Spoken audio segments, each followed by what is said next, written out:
अस्सलाम वालेकुम नाजरीन, बहुत बहुत शुक्रिया ग्राउंड के लाइव ब्रॉडकास्ट में। नाजरीन, आज एक बार फिर हम मौजूद हैं इम्प्राइम्स इनफर्टिलिटी सेंटर हैदरपुरा श्रीनगर में।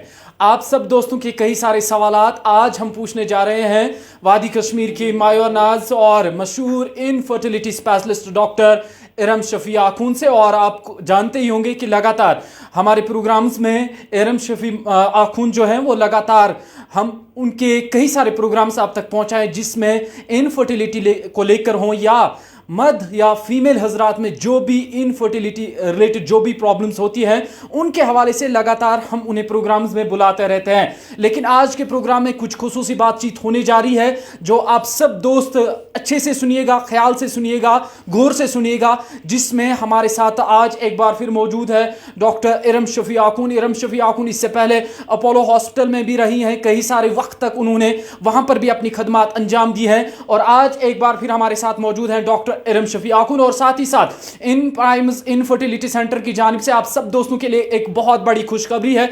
31 दिसंबर 2023 को इरम शफी आखून जो है एक बड़ी मेगा ओपीडी का इनेकाद यहाँ पर हो रहा है और उसमें जो डॉक्टर है वो इरम शफी आखून रहेंगी, जो आप सब दोस्तों की जो भी वो हजरात होंगे, मर्द होंगे चाहे फीमेल्स होंगी, जो इन सब प्रॉब्लम से जूझ रही होंगी, वो अपने बच्चा कंसीव नहीं कर पा रही होंगी, उन सब के लिए एक बहुत बड़ी मेगा ओपीडी का भी इनेकाद किया जा रहा है। बहुत बहुत शुक्रिया इरम शफी आखून साहिबा। डॉक्टर साहब आपका बहुत बहुत शुक्रिया। आज के वालेकुम सलाम व रहमतुल्लाह। आज के प्रोग्राम में ये सबसे पहले जानने की कोशिश करेंगे कि लगातार कुछ एक मामला ऐसे भी सामने आ रहे हैं जिसे हम अनएक्सप्लेन्ड इनफर्टिलिटी कहते हैं कि दोनों नॉर्मल है, फीमेल भी नॉर्मल है, जो मर्द है उसमें भी वो तमाम चीज़ें नॉर्मल है, लेकिन उसके बाद भी वो अपना बच्चा कंसीव नहीं कर पा रहे हैं। क्या है बुनियादी वजूहात? लेकिन अभी भी कुछ एक कपल्स अभी भी हैं, जोड़े ऐसे भी हैं जो अभी भी इस बात को समझने से कासिर रहे हैं। जी अस्सलाम वालेकुम। आज मैं थोड़ा ब्रीफ बताना चाहूँगी अनएक्सप्लेन इनफर्टिलिटी के बारे में। जो बहुत सारे पेशेंट्स कहते हैं कि सारे रिपोर्ट्स नॉर्मल है, मेल फैक्टर भी नॉर्मल होता है, सीमन पैरामीटर सब नॉर्मल होता है, फीमेल में भी आपकी HSG नॉर्मल होती है, हार्मोनल टेस्ट बोलते हैं सब वो भी है नॉर्मल, USG कराया है, फॉलिकुलोमेट्री है वो भी नॉर्मल है, मैम एग भी रप्चर हो रहा है, फिर भी नहीं कंसीव हो पा रहे हैं, चाहे 1 साल हो या 2 साल के बाद। ऐसे केसेस में हम उसको अनएक्सप्लेन इनफर्टिलिटी बोलते हैं। तो क्या रीज़न हो सकता है अनएक्सप्लेन इनफर्टिलिटी? इसमें 5 चीज़ें होती है, जो 5 चीज़ें हमें जाननी चाहिए। पहला है कि क्वालिटी ऑफ एग, जो एग है जिससे हमें स्टार्ट होता है सब कुछ, लाइफ स्टार्ट होती है एक बच्चे की, तो वो क्वालिटी ऑफ एग मैटर करती है, वो अच्छी होनी चाहिए। दूसरा है कि सीमन पैरामीटर, वो भी क्वालिटी क्वांटिटी के हिसाब से वो भी परफेक्ट होना चाहिए। तीसरा होता है कि यूट्रस उस एम्ब्रियो को एक्सेप्ट कर पा रहा है कि नहीं, ठीक है, उसका एंडोमेट्रियम कैसा है। चौथा चीज़ है कि फेलोपियन ट्यूब वो नॉर्मल है कि नहीं। जैसे पेशेंट्स बोलते हैं हमारा HSG नॉर्मल है, लेकिन सिर्फ HSG का ट्यूब्स का ओपन होना ही नॉर्मल नहीं होता है, ट्यूब के साथ उसका जो फंक्शन है वो अच्छे से हो रही है कि नहीं, उसमें कोई एडिशंस तो नहीं है, उसमें सीलिया हेल्दी है कि नहीं, जिसकी वजह से वो एग आके फर्टिलाइज हो जाए। तो वो एक चीज़ अनएक्सप्लेन की तरफ जाता है। दूसरा है कि स्पर्म में कोई ऐसा पैरामीटर है जिससे हम फर्दर इवेलुएट DFI से कर सकते हैं, जो नॉर्मली नहीं करते सीमन पैरामीटर में। वो दूसरा हो गया स्पर्म का फैक्टर। तीसरा होता है कि अब एग और स्पर्म मिलके ही एम्ब्रियो बनाएंगे, तो उनकी इंट्रैक्शन में कुछ प्रॉब्लम है। वो जो एम्ब्रियो बन रहा है वो ऐसा जेनेटिकली नॉर्मल नहीं बन रहा है कि प्रेगनेंसी आगे बढ़े, या फिर यूट्रस में लास्ट ऑप्शन है कि वो एम्ब्रियो बन रहा है बट वो इम्प्लांटेशन में कुछ प्रॉब्लम आ रही है, इम्प्लांट नहीं कर पा रहा है यूट्रस, वो एक्सेप्ट नहीं कर रहा है उस एम्ब्रियो को। मे बी कोई इम्यून कॉज हो सकता है, कोई ऐसा फीमेल में कोई इम्यूनोलॉजिकल कॉज हो सकता है, या एंडोमेट्रियम ऐसा रिसेप्टिव नहीं है जिसकी वजह से ये एम्ब्रियो नहीं इम्प्लांट हो पाता है। तो ये सब रीजंस है, जो ये फैक्टर्स है, उनकी आपस की इंट्रैक्शन, चाहे सारे इंडिविजुअल फैक्टर्स आपके नॉर्मल हो, लेकिन उनका जो आपस में इंट्रैक्शन है, जिस चीज़ से आगे प्रेगनेंसी या कंसीव नहीं हो पा रहा है, सो ये कॉज है अनएक्सप्लेन इनफर्टिलिटी का। मैम आपसे ये भी जानने की कोशिश करेंगे, कई सारे जो जोड़े हैं अभी भी इस बात को समझने से कासिर हैं, वो अभी इंतज़ार में हैं। कहीं एक लोगों को 2 साल 3 साल हो गए हैं शादी को, लेकिन अभी भी इंतज़ार में है, डर है कि कहाँ जाएं, किसी को बोल नहीं पा रहे हैं, घरों में छुपे बैठे हैं, क्योंकि ऐसे भी घर हैं जहाँ पर वो एक किस्म का वो डर जैसा माहौल है। क्या करना चाहिए उन्हें इंतज़ार करना चाहिए या फिर उन्हें इमीडिएटली कोई स्टेप लेना चाहिए, डॉक्टर साहब के पास आना चाहिए, उनके लिए कोई मशवरा? देखिए, मैंने पहले भी बताया है कि अगर शादी को 1 साल हो गया है और एज फीमेल की, खासकर फीमेल की एज अगर 35 बिलो है और शादी को 1 साल हो गया है और वो ट्राई कर रहे हैं कंसेप्शन के लिए, तो फिर उसको हम इनफर्टिलिटी में कर सकते हैं क्लासिफाई, तो उनको इवैल्यूएशन करनी चाहिए बिल्कुल। और दूसरा होता है, अगर फीमेल पार्टनर की एज 35 से अबो है तो उनको 6 मंथ्स का ही ये ट्रायल के बाद इवैल्यूएशन के लिए जाना चाहिए, क्योंकि एज, मैटरनल एज बहुत ही बड़ा फैक्टर होता है एग की क्वालिटी पे, इसीलिए कंसेप्शन में प्रॉब्लम होती है। तो उन फीमेल्स के लिए 6 मंथ्स पे ही इवैल्यूएशन करना ज़रूरी बनता है। हाँ, बिल्कुल करना चाहिए। जैसे बहुत पेशेंट्स वो डरते हैं इनफर्टिलिटी क्लिनिक्स पे जाने के लिए, उनको लगता है कि बस लास्ट ऑप्शन IVF ही होगा, लेकिन आपको इवैल्यूएशन बहुत ज़रूरी है। सिर्फ फॉलिकुलोमेट्री नहीं होती है, इसमें एक डिटेल्ड इवैल्यूएशन की ज़रूरत पड़ती है, जो ये अनएक्सप्लेन इनफर्टिलिटी कपल्स होते हैं। मैम और एक डर भी जो है हमने ज़्यादा देखा है लोगों में, वो कहते हैं कि अगर बच्चा वो कंसीव नहीं कर पाते हैं तो इसका हल सिर्फ IVF ही है। क्या वाहिद और एक ही रास्ता IVF है? क्या IVF के बगैर भी कई सारे रास्ते हैं, या बाज़ाब्ता तौर पर देखा जाता है कहाँ पे प्रॉब्लम है और उनका आखिरी रास्ता IVF नहीं है? या ये बता दीजिएगा, क्या कई सारे रास्ते हैं IVF के बगैर भी जिसके थ्रू वो बच्चा कंसीव कर पाते हैं? देखिए, इसके लिए आपको सिर्फ IVF तो लास्ट रिजॉर्ट होता है, जो आर्टिफिशियल ART जिसको हम बोलते हैं, रिप्रोडक्टिव टेक्नोलॉजी है, ये लास्ट रिजॉर्ट हर किसी केस में होता है। तो मैंने बोला कि आपको इवैल्यूएशन करने की ज़रूरत है।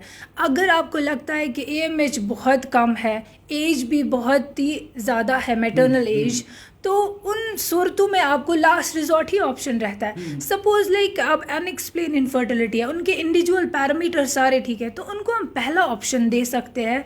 वैसे वो इंडक्शन भी करके आए थे, ओवुलेशन इंडक्शन, तो उनका पहला ऑप्शन हम IUI भी दे सकते हैं। IUI क्या होता है? वो ऑलमोस्ट नेचुरली होता है, बस उसमें हमें एक ही फैक्टर जो होता है, सर्वाइकल फैक्टर, उसको हमें बाईपास करना होता है, क्योंकि कई स्टडीज़ में देखा गया है कि सर्विक्स में ऐसी एंटीस्पर्म एंटीबॉडीज़ होती है जो स्पर्म को एंटर नहीं करने देती है यूट्रस में, जो अनएक्सप्लेन इनफर्टिलिटी का रीज़न बन सकता है। सो वो एक पहला ऑप्शन हम दे सकते हैं IUI।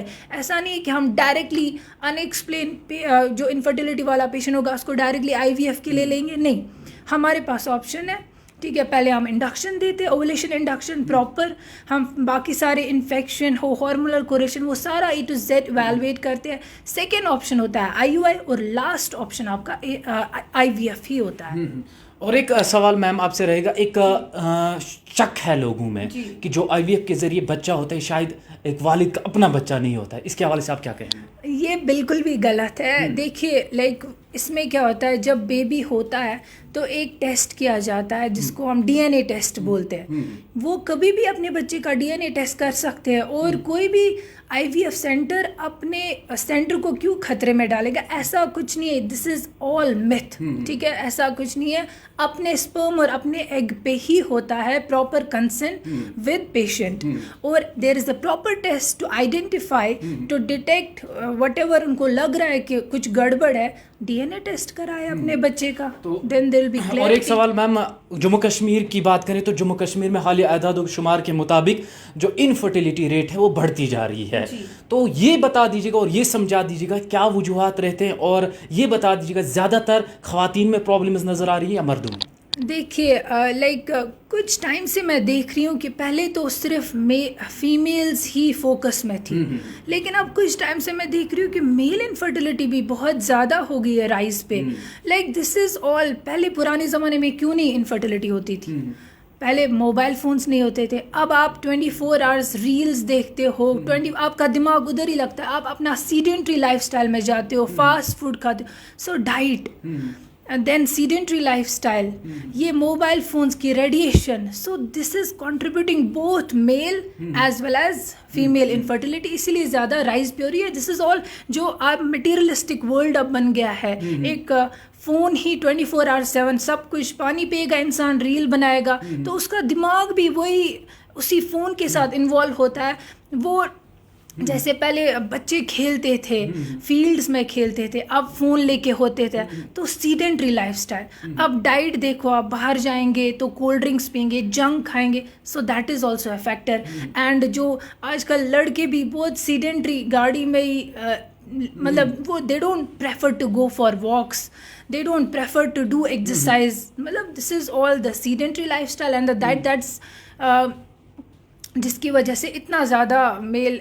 और कश्मीर में देखा गया है कि लाइक जैसे Japan is a developed country, तो हम Kashmir is not a developed country, right, sorry state, तो उनका जो है उनका 1:1 2 रेशियो की ये है फर्टिलिटी, तो इतना ज़्यादा कम हो गया है कश्मीर की फर्टिलिटी, और मेल फैक्टर भी बहुत ज़्यादा इन्वॉल्व हो गया है। So these people should think lifestyle पे थोड़ा सा इनको ध्यान देना चाहिए, बहुत ज़रूरी है। गोया कि बिहेवियरल जो चेंजेस हैं वो लाजमी है, डाइट का खास ख्याल है, जब आपकी फिजिकल सेहत ठीक है तब सब कुछ है। गोया ये चीज़ें भी इसमें जो है लाजमी तौर पर एक अच्छा रोल अदा करती है। मैम जाते जाते ये भी आपसे जानने की कोशिश करेंगे, इसमें आपकी जानिब से काउंसलिंग सेशंस भी होते होंगे, क्योंकि काउंसलिंग का बहुत अच्छा रोल रहता है इसमें, और ये बता दीजिएगा कब आपकी जानिब से यहाँ पर बाज़ाब्ता मेगा ओपीडी का इनेकाद किया जाएगा, और क्या क्या मेन चीज़ें उसमें रहेंगी, ये थोड़ा तफसील से बता दीजिएगा, क्योंकि बहुत सारे नाजरीन जो है उन्हें इसमें थोड़ा सा डाउट भी रहता है। देखिए, हम बहुत सारे मेगा ओपीडीज़ ऑर्गेनाइज करते हैं लाइक स्पेसिफिक प्रॉब्लम्स के लिए, क्योंकि एक ही साथ सारे पेशेंट्स को देखना नामुमकिन है, तो पर्टिकुलर वर्किंग आवर्स ही में हम देख सकते हैं, and because of the cold. तो ये 31 दिसंबर मेरी ओपीडी है। बेसिकली मेन है अनएक्सप्लेन इनफर्टिलिटी, जो कि बहुत सारे पेशेंट्स मैं देख रही हूँ, साथ ही बाकी चीज़ें भी, बाकी इनफर्टिलिटी की पेशेंट भी मैं देख लूँगी, लेकिन मेन फोकस रहेगा अनएक्सप्लेन्ड इनफर्टिलिटी पे ही, एंड मेल इनफर्टिलिटी, जो कि बहुत ही ज़्यादा मतलब राइज पे है इस टाइम। जी चलिए, बहुत बहुत शुक्रिया आपका मैम, बहुत बहुत शुक्रिया। चलिए जी, ये थे वादी कश्मीर की मशहूर मारूफ और मायानाज इनफर्टिलिटी स्पेशलिस्ट कहें या IVF specialist doctor Iram Shafi आखून, और इससे पहले इन्होंने अपोलो हॉस्पिटल में कई सारे वक्फे तर अपनी खदमात अंजाम दी हैं, और आज ये बतौर IVF स्पेशलिस्ट इनफर्टिलिटी स्पेशलिस्ट काम कर रहे हैं इम्प्रिम्स इनफर्टिलिटी सेंटर हैदरपुरा श्रीनगर में। और हैदरपुरा श्रीनगर जहां पर इस वक्त हम मौजूद हैं, और इनकी जानिब से एक बड़ी और अहम खुशखबरी आप सब दोस्तों के लिए है कि 31 दिसंबर 2023 को एक सबसे बड़ी मेगा OPD इनेकाद की जा रही है, जिसमें तमाम खवातीन हो या मर्द हजरात हो या वो जोड़े हों जो अपने बच्चा चाहते हैं, कंसीव नहीं कर पाते हैं, शादी को बहुत सारा वक्त हो गया है, लेकिन अभी तक अल्लाह सुब्हाना व तआला की उस सबसे बड़ी नियामत से अभी तक वो महरूम है, वो उस दिन आ सकते हैं 31 दिसंबर को, और वो यहाँ पर डॉक्टर साहब को मिल सकते हैं। डॉक्टर साहब के साथ तमाम जो भी शक व शुबात हैं वो इसके सामने रख सकते हैं, और अपने मसले का हल उन्हें डॉक्टर साहब से मिल सकता है। आप सभी दोस्तों का बहुत बहुत शुक्रिया। मोहसिन मीर के साथ मैं मंजूर डार, इम्प्रिम्स इनफर्टिलिटी सेंटर हैदरपुरा श्रीनगर।